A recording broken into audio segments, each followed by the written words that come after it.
The call came in at 11:47 p.m. on a Tuesday night in October. I was 3 weeks from retirement, sitting at my desk in the Oregon State Police headquarters in Salem, finishing paperwork on a deer poaching case, when dispatch forwarded it to me. "Trooper missing on Highway 58. Nancy's voice crackled through. "Dashboard camera still transmitting. You need to see this, Lieutenant." I'd worked law enforcement for 32 years. Started as a rookie trooper in 1991, fresh out of the academy with a crew cut and a conviction that the badge meant something pure. By 2023, I'd seen enough meth labs, domestic violence calls, and highway fatalities to know that most horror is mundane and human. What I watched on that dashboard camera footage changed everything I thought I knew about the world. The video quality was surprisingly clear for a night recording. Trooper Jake Morrison had pulled over a rust-colored pickup truck at mile marker 47, just past the Willamette Pass. Nothing unusual about the stop itself. The truck had been weaving slightly, probably a tired driver heading home from a late shift at the lumber mill in Oak Ridge.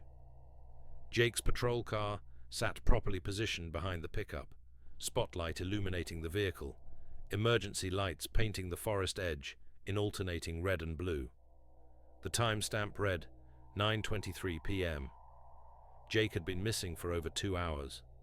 I watched him approach the driver's window, hand resting on his service weapon in standard position. The audio picked up his professional greeting, asking for license and registration. The driver, barely visible in the dashcam's angle, appeared to be cooperating. Jake walked back toward his patrol car, probably to run the plates. That's when the forest exploded. The first thing that registered was the size. My brain tried to process it as a bear, maybe a grizzly, though we haven't had those in Oregon for 100 years. But bears don't move like that. Bears don't stand that tall. And bears definitely don't have arms that can reach the roof of a patrol car from a standing position. It came from the tree line at a full sprint, covering the 30 feet between the forest edge and the patrol car in maybe 3 seconds. The camera shook as it impacted the vehicle, not hit it, grabbed it. Through the windshield, I could see massive hands, covered in dark hair, but with visible fingers and an opposable thumb, gripping the doorframe. Jake's scream cut through the audio, not a shout of surprise or anger, a primal sound of absolute terror that made my coffee mug slip from my hand, spreading dark liquid across my desk. The creature peeled the driver's door off. That's the only way to describe it. Like you'd peel the lid off a sardine can, metal groaning and shrieking.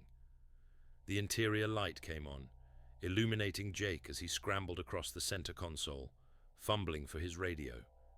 His face was white, eyes so wide I could see them clearly even in the poor lighting. "Code Zero! Code Zero!" Jake screamed into his radio.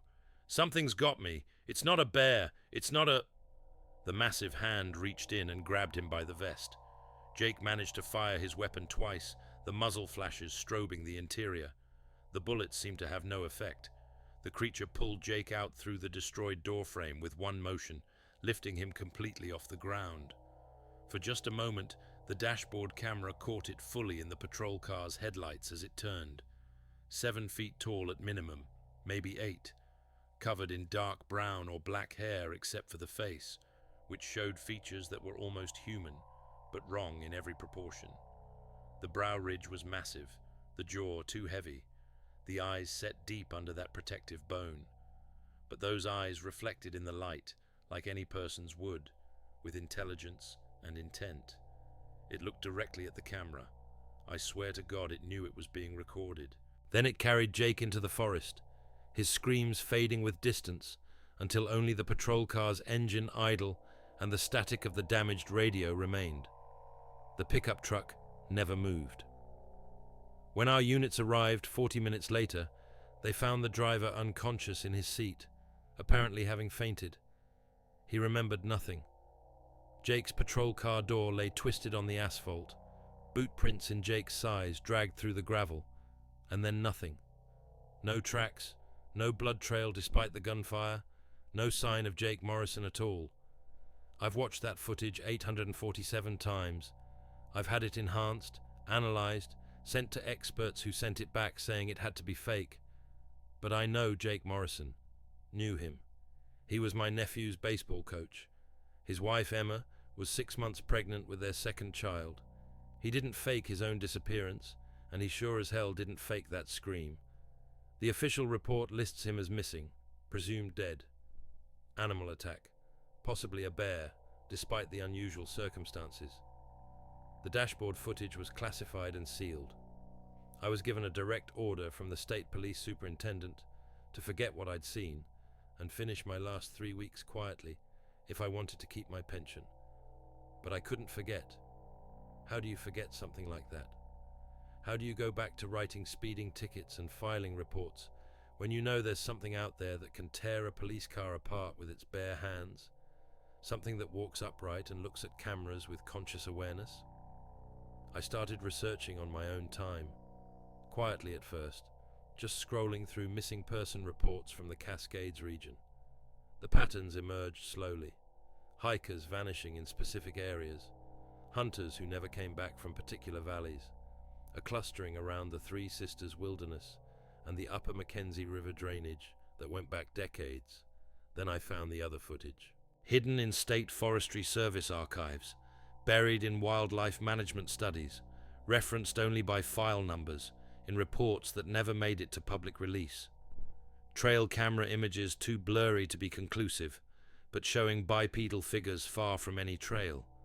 Audio recordings of vocalizations that wildlife biologists couldn't identify. Castings of footprints that measured 18 inches long with dermal ridges like a primate, but with a foot structure that didn't match any known species. Officer Patricia Vaughan, 1987. Responded to a car accident on Highway 126 near Blue River. Her typed report, found in a box of records scheduled for destruction, described a large bipedal figure removing an injured child from an overturned vehicle before she arrived. The child survived. When interviewed, the 6-year-old insisted a big hairy man had pulled him out and set him gently on the roadside. Ranger Thomas Pike, 1994. Documented finding a makeshift shelter constructed from woven branches and evergreen boughs near Proxy Falls. Inside were tools made from obsidian and deer antler. The shelter was destroyed on orders from his supervisor. Pike's employment was terminated 2 weeks later for spreading harmful misinformation about wildlife. Dr. Jennifer Huang, 2003. Wildlife biologist studying Roosevelt elk populations in the Three Sisters wilderness. Her personal journal, which I obtained from her widow, contained detailed observations of what she called the Watchers, bipedal figures that would observe her research camps from ridgelines. She recorded complex wood knock patterns that seemed to be communication. Her official reports made no mention of these observations. The more I dug, the more I found, and the more I understood why it was being kept quiet. The first time I saw one myself was 3 days after I retired. I'd driven up to the spot where Jake disappeared, mile marker 47, told myself I was just going to look around in daylight. Maybe find something the search teams missed. Closure for his wife, I told myself. But really, I needed to know if what I'd seen on that footage was real. The November air was sharp with the promise of snow. I parked exactly where Jake's cruiser had been, could still see the gouge marks in the asphalt where the door had scraped when the creature threw it aside. The forest was quiet in that way that makes your neck hair stand up. No birds, no squirrels. Even the ever-present Oregon rain had stopped, leaving only the sound of water dripping from moss-covered branches. I found the first footprint 50 yards into the trees. My hand shook as I placed my size 11 boot next to it for comparison. The impression in the soft forest floor was at least 17 inches long, 8 inches wide at the ball of the foot. 5 clear toe marks. The depth suggested something weighing at least 600 pounds. The stride length between this print and the next one I found was over 6 feet. I'm 6'2", and I had to take 2 steps to match one of its casual walking paces. I followed the tracks deeper into the forest, up a steep grade covered in sword ferns and salal. My 25 years of tracking poachers and lost hikers told me this wasn't a human in costume. The foot dynamics were all wrong. The weight distribution, the way the toes gripped the earth on steep sections. Whatever made these tracks had been walking upright through this terrain their whole life. The smell hit me first, like wet dog mixed with something musky and wild, but also oddly human in a way that made my stomach turn. Not unpleasant exactly, just wrong for what my brain expected from either animal or person. Then I heard the breathing, slow, deep respirations from somewhere above me. I froze, hand instinctively moving to where my service weapon used to sit. But I was a civilian now, carrying only the Glock 19 I was licensed for. Might as well have been a water pistol, if the footage was accurate about how little Jake's rounds had affected it. I looked up slowly. It was crouched on a massive Douglas fir branch, 40 feet above me, one hand gripping the trunk for balance. Even from that distance, I could see it was enormous.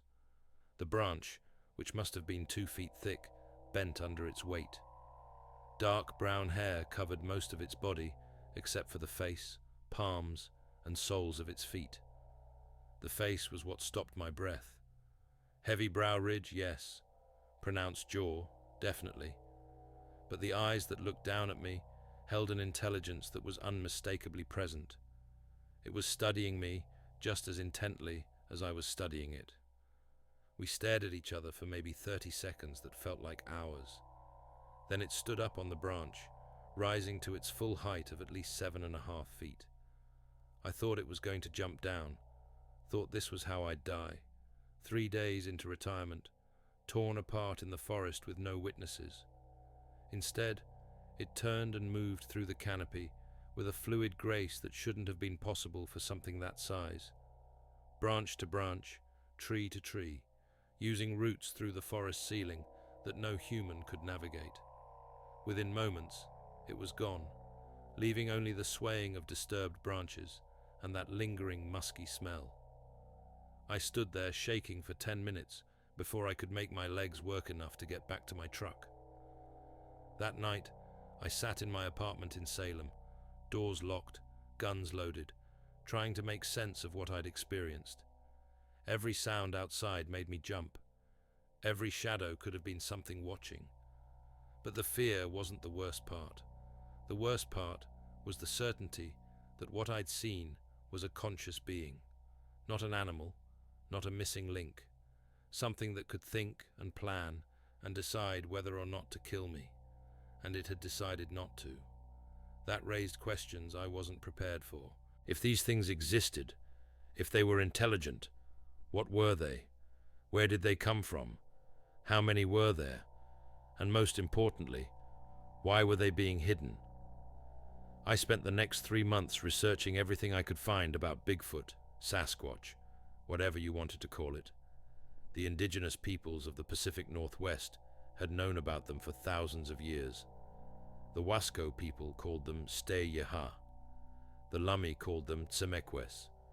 Every tribe had a name, and they all described the same thing: giant, hairy people who lived in the deep forests, possessed great strength and intelligence, and should be respected and left alone. The modern sighting reports numbered in the thousands. The Bigfoot Field Researchers Organization had documented over 5,000 credible encounters across North America. But every time someone claimed to have proof, it fell apart. The footage was too blurry. The hair samples came back as known animals or were too degraded to test. The footprint casts were dismissed as hoaxes, even when they showed anatomical details that would be nearly impossible to fake. I started to understand the pattern. This wasn't just skepticism, it was suppression. Dr. Grover Krantz, the anthropologist from Washington State University, who spent decades studying Sasquatch, had his career destroyed for it. Dr. Jeffrey Meldrum from Idaho State University faced similar ridicule despite having a room full of footprint casts showing consistent anatomical features across decades and thousands of miles. Scientists who took the subject seriously were marginalized, defunded, and discredited. Meanwhile, logging companies were clear-cutting old-growth forests. Developers were pushing deeper into wilderness areas. If it was officially acknowledged that a population of near-human primates existed in these forests, the Endangered Species Act would shut down billions of dollars in industry overnight. Follow the money. It always comes down to money. But knowing all this didn't help me sleep. Didn't stop me from seeing those intelligent eyes looking down at me from the tree. Didn't erase Jake Morrison's screams from my memory. I had to go back. In February, I rented a cabin near Blue River, about 15 miles from where Jake disappeared. Told my ex-wife I was taking time to adjust to retirement, maybe do some fishing. Really, I was setting up a base camp for extended reconnaissance into the areas where the sighting clusters were densest. The cabin was a one-room A-frame built in the 1960s, wood stove for heat, no cell service, perfect isolation. The nearest neighbor was 3 miles down a Forest Service road that would be impassable if we got serious snow. Some might call it paranoid, but I reinforced the door with a steel bar, installed motion sensor lights around the perimeter, and kept my Remington 870 loaded with slugs next to the bed. For the first week, nothing happened. I hiked the trails during the day, noting game patterns, water sources, shelter possibilities. The forest in winter is a different world.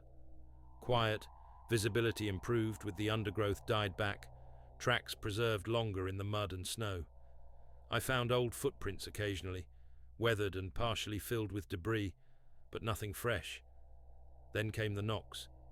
February 15th, just past midnight. 3 measured impacts, wood on wood, from somewhere up the ridge. The sound carried clearly in the cold air. I lay in my sleeping bag, every muscle tense. 15 minutes later, an answering series of knocks from a different direction, closer to the river. Communication.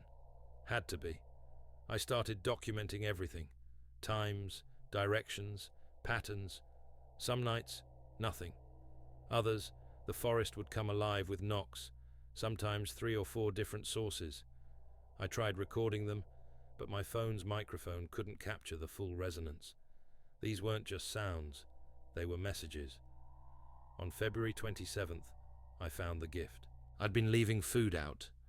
Apples, mostly, placed on a stump about 50 yards from the cabin where I could observe from the window. Every morning, they'd be gone. Could have been deer, raccoons, any number of animals. But that morning, something had been left in return. A piece of obsidian, napped into a crude blade, sitting exactly where I'd placed the apples.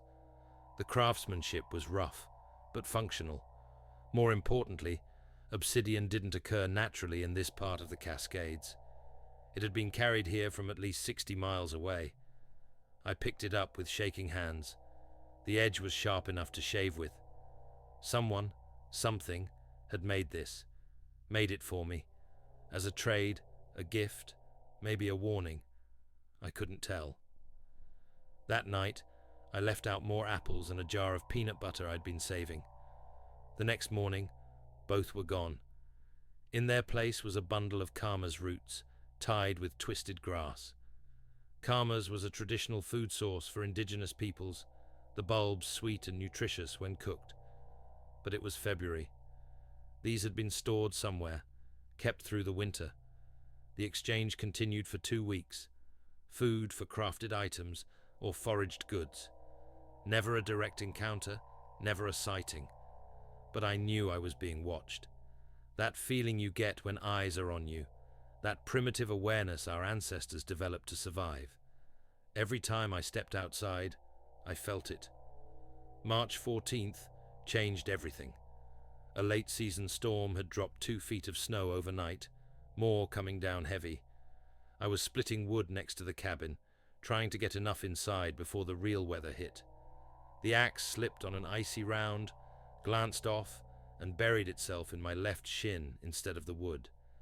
The pain was instant and overwhelming. Blood soaked through my jeans immediately. I fell backward into the snow, gripping my leg, seeing stars. The cut was deep, at least 4 inches long, bleeding too fast. I'd hit something important. I tried to stand and couldn't. The cabin was only 20 feet away, but it might as well have been miles. My first aid kit was inside, cell phone useless without service. I dragged myself toward the door, leaving a red trail in the white snow, vision starting to tunnel. I didn't hear it approach. One moment I was alone, bleeding out in my yard. The next, a shadow fell over me. I looked up into a face that would haunt and comfort me for the rest of my life. Female. I knew that instinctively, though I couldn't say exactly how. Something in the features, the eyes, the way she moved. 7 feet tall, covered in reddish-brown hair with silver streaks. Her face was more human than the one I'd seen in the tree months ago, the brow ridge less pronounced, the jaw more proportional. But the eyes were the same, intelligent, aware, making a decision. She knelt beside me, one massive hand gently but firmly pressing down on the wound. The bleeding slowed immediately under the pressure. With her other hand, she scooped snow and packed it around the cut. The cold was shocking, but it helped with the pain and would slow the blood loss. She made a sound, low and rumbling, almost like a purr, comforting somehow. Then she picked me up like I weighed nothing, cradled against her chest, and carried me to the cabin. She had to duck to get through the door, even carrying me. She set me on the bed, then looked around the cabin with those intelligent eyes, taking in details. She found my first aid kit before I could point to it, brought it over, and watched as I cleaned and dressed the wound with shaking hands. When I fumbled with the gauze, she took it from me. Her fingers were thick, but surprisingly dexterous. She wrapped my leg with careful precision, not too tight, not too loose. The whole time, she made soft vocalizations. Not words, but meaningful sounds. Questioning tones when she held up different medical supplies. Approving sounds when I nodded yes. Concern when I winced from pain. When the wound was dressed, she stood back and looked at me. Really looked at me, like she was memorizing my face. Then she turned toward the door. "Wait," I said, not expecting her to understand. She paused, looking back. "Thank you." She tilted her head, processing the sounds. Then she made a gesture I'll never forget. She placed one massive hand over her chest, approximately where her heart would be, and gave a single nod. Then she was gone, ducking back out through my door and disappearing into the storm. I sat there in shock for an hour before I could even think about moving. The wound needed stitches, but I couldn't drive in the storm and wouldn't have left anyway. I spent the rest of the day and night replaying every second of the encounter, every detail of her face, every sound she made. She'd saved my life. This creature that supposedly didn't exist, that Jake had died encountering, had saved me. The gifts on the stump stopped after that, but I knew she was still around. Sometimes I'd catch a glimpse of movement in the trees. Once, I found a perfect handprint in the mud by the creek, smaller than the males I'd tracked, but still larger than any humans. Several times, I heard that soft, rumbling purr from the forest when I was outside. I started leaving out medical supplies along with food. Antibiotics I'd stockpiled, clean bandages, a suture kit. They'd disappear, but nothing was left in return. I chose to believe she understood they were gifts freely given, not trades. April brought warming weather, and something unexpected. I was sitting on the cabin's porch, watching the sunset, when she emerged from the trees. Not suddenly, but slowly, deliberately, making sure I saw her coming. She stopped about 30 feet away, at the edge of the clearing. She wasn't alone. A juvenile, maybe 4 feet tall, clung to her leg. Its hair was lighter, more auburn than brown, and its features were even more human-like. It peered at me with huge eyes, curious but wary. Mother and child. That's what I was seeing. A family. The mother made a soft sound, and the juvenile reluctantly let go of her leg. She sat down cross-legged in the grass, a gesture so casually human it took my breath away. After a moment, I slowly stood and did the same, sitting on the ground instead of the porch. We sat there for maybe 20 minutes, just existing in the same space. The juvenile gradually became braver, moving a few feet from its mother, examining flowers, picking up sticks. Once, it looked directly at me and made a sound like a laugh. Children's laughter is universal, apparently. When the sun touched the mountaintops, she stood. The juvenile ran to her immediately. Before they left, she made a gesture toward the cabin, then to me, then to herself and the child. I understood. This was my space, that was theirs, but we could coexist. Over the next months, these distant encounters became regular. Sometimes just her, sometimes with the juvenile, occasionally with another adult I assumed was her mate. He was massive, at least 8 feet tall, with black hair graying at the temples. He never came as close as she did, always stayed at the tree line, watching. I learned their patterns, their sounds. The wood knocks were indeed communication. 3 knocks meant, "I'm here." 2 quick knocks was a question or call. A single heavy knock was a warning. They had specific sounds for different situations. A whistle for, "Come here." A clicking sound for danger. That low purr for comfort or contentment. By June, the juvenile would come within 10 feet of me if its mother was present. I'd leave out toys I bought from town. A red rubber ball, wooden blocks, a rag doll. They'd disappear, and sometimes I'd see the juvenile playing with them in the distance. Once, the ball rolled back to me while we were in the clearing. The juvenile froze, looking between me and the ball. I slowly rolled it back. The child made that laughing sound again and rolled it to me once more. We played roll the ball for 5 minutes before the mother called it back with a whistle. I never took pictures, never tried to record them. I understood by then that evidence would mean their death. The government knew they existed, had to know. The suppression was too organized, too complete to be anything but official policy. These beings were being protected through secrecy, or perhaps we were being protected from the economic and social upheaval that would come from acknowledging them. July 15th was the last time I saw them. I'd been at the cabin for 5 months, longer than I'd planned.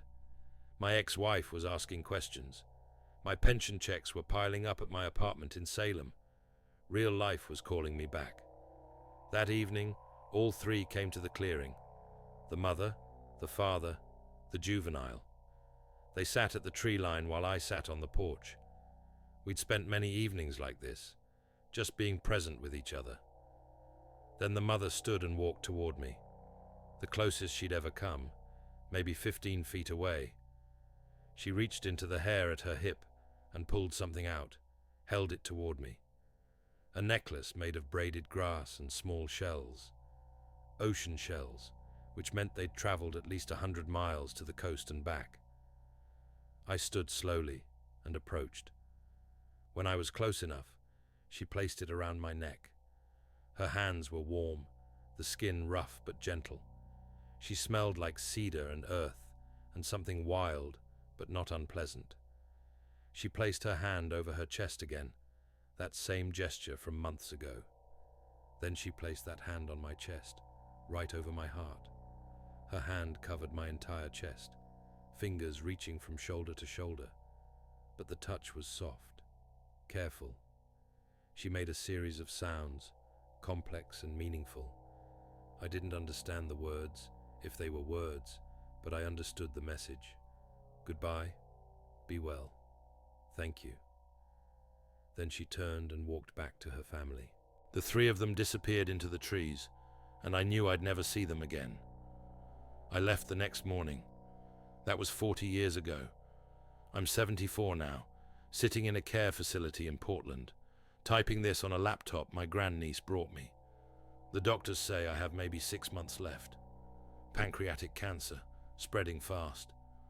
I'm not afraid of dying. I'm afraid of dying without telling someone the truth. Jake Morrison never came home. His daughter would be 41 now. She deserves to know her father died quickly. The creature that took him was defending territory, protecting its family. Jake was a threat, uniformed and armed.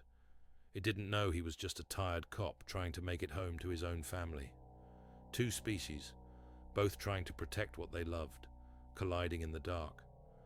I've spent 40 years researching, quietly documenting, never publishing. I've found evidence of 17 distinct family groups in the Oregon Cascades. Their population is declining.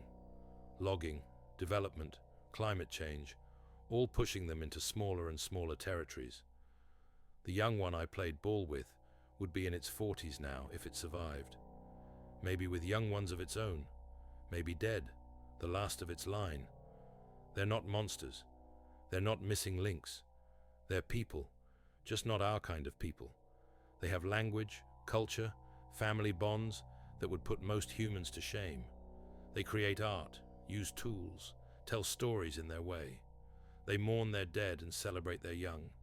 They've watched us destroy their world and chosen to fade into myth rather than fight a war they'd lose. The mother who saved me, whose child played ball with me, who gave me a necklace I still wear under my hospital gown, she showed me mercy I didn't deserve. I was an intruder in her world, a representative of the species that was destroying her home. She could have let me bleed out in the snow. Instead, she saved me, taught me, changed me. I don't have proof. I burned all the physical evidence years ago when I realized what it could lead to. No photos, no videos, no footprint casts. Just my word, which isn't worth much from a dying old cop who lived alone too long. But I know what I know. They're out there, in the spaces we haven't ruined yet. Living, loving, raising their children, and hoping we don't find them. Every time you're in the deep forest and feel watched, you probably are. Every time you hear a sound you can't quite identify, wonder if it's them. They're better at being human than we are in all the ways that matter. If you find them, don't try to prove it. Don't take pictures. Don't call authorities. Just be still. Show respect. Leave a gift if you want. Food is always welcome. But mostly, just leave them alone. They've earned that much through centuries of patience with our destructive species. Protect them with your silence. It's the most human thing you can do. When I started this story, I mentioned the burden of impossible knowledge. Now you carry it too. The weight of knowing something magnificent and tragic exists in our world. Something that makes us reconsider our place at the top of the hierarchy. Something that shows us what we've lost in our rush toward progress. I can still feel her hand on my chest. Still hear that purring comfort sound she made. Still see the juvenile's joy playing with a simple ball. They gave me a gift greater than saving my life. They gave me perspective on what life could be. The dashboard camera footage of Jake Morrison's last moments still exists somewhere in a classified file. The government knows. The timber companies know. Indigenous peoples have always known. And now you know. Do with that knowledge what you will. But remember, some truths are too dangerous to prove. Some things are worth more hidden than revealed. And some encounters change you so fundamentally that you spend the rest of your life looking at tree lines, listening for sounds that don't belong, and wondering if they remember you the way you remember them. I'm tired now. The morphine makes it hard to focus. But I needed to tell someone before the end. Needed someone to know that they're real, they're remarkable, and they're running out of time. Maybe that someone is you. Maybe you'll be driving through the Oregon mountains one night and see eyes reflecting in your headlights that are too high to be deer. Maybe you'll be hiking and find a footprint that makes you question everything. Maybe you'll hear wood knocks in the darkness and know it's them talking. When that happens, remember this story. Remember that fear is just ignorance, and they have more reason to fear us than we do them. Remember that intelligence comes in forms we don't always recognize. Remember that family is universal. And remember Jake Morrison, who died because we've made the world too small for mysteries. The sun is setting outside my window. The trees on the hill look like the edge of the forest near that cabin. Sometimes I imagine I see movement in them, a shadow that doesn't belong, wishful thinking of a dying man. But I still watch, still hope, still listen for sounds that would mean they're okay out there. They saved me in more ways than the physical. They saved me from becoming the cynical, burned-out cop who believed in nothing beyond what he could arrest or shoot. They gave me wonder back. They gave me purpose, even if that purpose was just to keep their secret. 40 years of silence, finally broken, but broken carefully, with details changed, locations obscured, specifics that could lead someone to them altered or omitted. They deserve that much protection. If you've read this far, you're probably either a believer or someone who enjoys fiction. Either way, you now carry the story. What you believe about it doesn't matter as much as what you do with it. Every time someone dismisses a Bigfoot sighting as crazy, remember that dismissal might be saving lives. Every time evidence disappears or gets debunked, consider that it might be for the best. We live in a world that demands proof for everything, that needs to categorize and catalog and control every aspect of nature. But some things should remain wild. Some things should stay mysterious. Some intelligences should be free from our need to understand and exploit. The indigenous peoples had it right. They knew these beings existed, knew they were people of a different kind, and chose to leave them alone out of respect. We could learn from that wisdom, but we won't. We'll keep pushing into the last wild places, keep developing and destroying until there's nowhere left for them to hide. When that day comes, when the last of them is gone, we'll have lost something irreplaceable. Not just a species, but a connection to what we once were. A reminder that intelligence and humanity aren't synonymous. A mirror that shows us our own primitive nature beneath the technology and civilization. I think about that juvenile often, the one who played ball with me. In my mind, it's still young, still curious, still laughing at the simple joy of rolling a ball back and forth with a strange, hairless creature. But I know better. If it survived, it's middle-aged now, probably teaching its own young to avoid humans, to stay deep in the wilderness, to be silent when they hear our machines coming. That's the real tragedy. Not that we don't have proof they exist, but that they've learned to fear us so completely. That mother showed me trust that went against every instinct her species has developed over centuries of contact with ours. And I honored that trust by disappearing, by never returning, by keeping their secret until now. The nurses are coming with evening medications. They'll help me sleep, help with the pain that's getting worse despite the morphine. Tomorrow I might not be clear enough to write. The day after, who knows? Cancer doesn't follow a schedule. But tonight, I'll dream about them. About forests that go on forever, untouched by roads or chainsaws. About families living as they have for thousands of years, gathering food, raising young, creating their simple art. About a mother with kind eyes and gentle hands who saved a stranger for no reason except that she could. That's the world I want to die believing in. A world where mercy transcends species. Where intelligence takes forms we're only beginning to recognize. Where mysteries still exist in the spaces we haven't conquered. If you're ever in the Oregon Cascades, hiking those ancient forests, and you feel watched, just keep walking. Don't look for them. Don't call out. Just accept that you're passing through someone else's home, and be respectful. Leave only footprints. Take only memories. And if you hear knocks in the night, 3 measured beats carrying through the trees, know that it means I'm here. Not a threat, not a warning, just a declaration of existence, a reminder that we share this world with others, whether we acknowledge them or not. They're here, they've always been here, and with luck and wisdom and restraint, they'll outlast us all. But I doubt it. We're too good at destroying what we don't understand, too efficient at eliminating what doesn't fit our worldview, too afraid of sharing our status as Earth's dominant species. Still, they've survived this long. Hidden, diminished, pushed to the margins, but surviving. Maybe that's enough. Maybe existence itself, even secret existence, is a form of victory. I started this account talking about Jake Morrison and that dashboard footage. I'll end with him too. Jake was a good cop, a good man, a good father. He died doing his job, pulled from his patrol car by something impossible. But in his last moments, he saw the truth. He knew they existed. That knowledge, terrifying as it was also a gift. How many people die without ever encountering anything beyond the ordinary? Jake's widow remarried eventually. His kids grew up. Life went on. The world kept spinning as if nothing had happened that night on Highway 58. But something did happen. Two worlds collided, and both paid a price. The creature that killed Jake was probably a male, defending territory or family. I wonder if it meant to kill him, or just to remove a threat.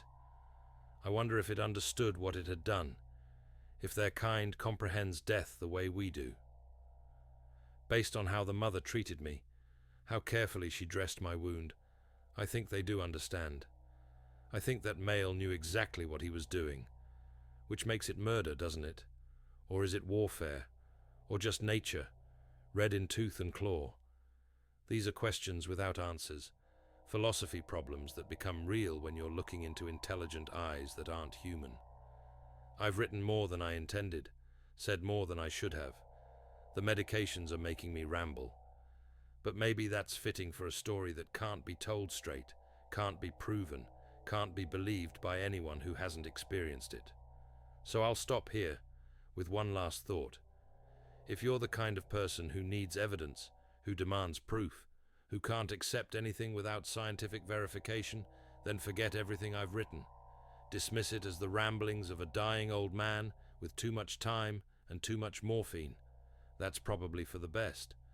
But if you're the kind of person who feels there's more to this world than what we've catalogued and conquered, who believes intelligence comes in forms we don't always recognize, who thinks some mysteries are worth preserving, then remember this story, hold it carefully, share it sparingly, and know that somewhere in the Pacific Northwest, in forests we haven't destroyed yet, families are living, loving, and hoping we'll leave them alone. They don't need our protection. They need our absence. They don't want our understanding. They want our indifference. The greatest gift we can give them is to pretend they don't exist. So that's what I'm asking. Pretend this story is fiction. Pretend I made it all up. Pretend there's nothing in those forests but trees and known animals. Pretend the footprints are hoaxes and the sightings are misidentifications. Pretend, and in pretending, maybe save them. The forest remembers everything. Every tree that falls, every stream that's diverted, every creature that disappears. The forest remembers, and so do they. They remember when the woods stretched from ocean to ocean. They remember when humans were few and fearful. They remember, and they endure, and they hope. Don't take that hope away. Don't be the one who provides the proof that dooms them. Some knowledge is too dangerous to share. Some truths are better left buried. Let me be the only one who carries this burden. Let my story die with me in this sterile room, far from the forests where it happened. Let Jake Morrison rest in peace, his final terror unexplained. Let the dashboard footage stay classified forever. But know that when you're out there, in the deep woods where cell phones don't work and trails peter out, you're not alone. You're never alone. They're watching, listening, waiting for you to pass. Most of the time, you will pass, unaware of the eyes tracking your movement. That's how it should be. Two worlds, overlapping but not intersecting. Once, just once, I was privileged to stand at that intersection, to sit in a clearing while a child played with a ball, to feel a massive hand gentle on my chest, to receive a gift made from grass and shells that traveled 100 miles to reach me. That privilege came with a price. 40 years of silence. 40 years of looking at forests differently.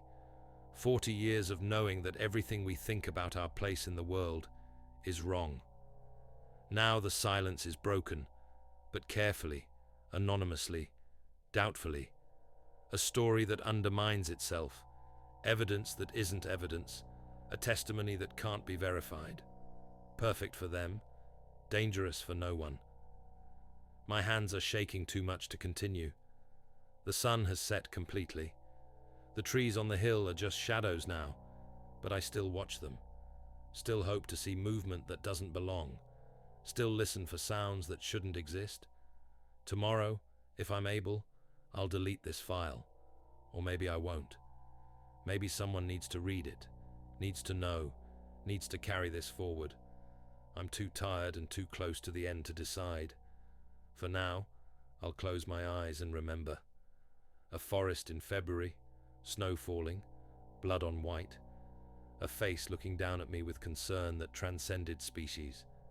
Hands that saved when they could have killed. A mother, a child, a moment of grace in a world that offers so little of it. That's what I want you to remember from all of this. Not the horror of Jake's death, or the fear of the unknown, or the conspiracy of silence. Remember the grace, the mercy, the possibility that intelligence and compassion can exist in forms we don't expect. Remember that, and maybe there's hope for all of us.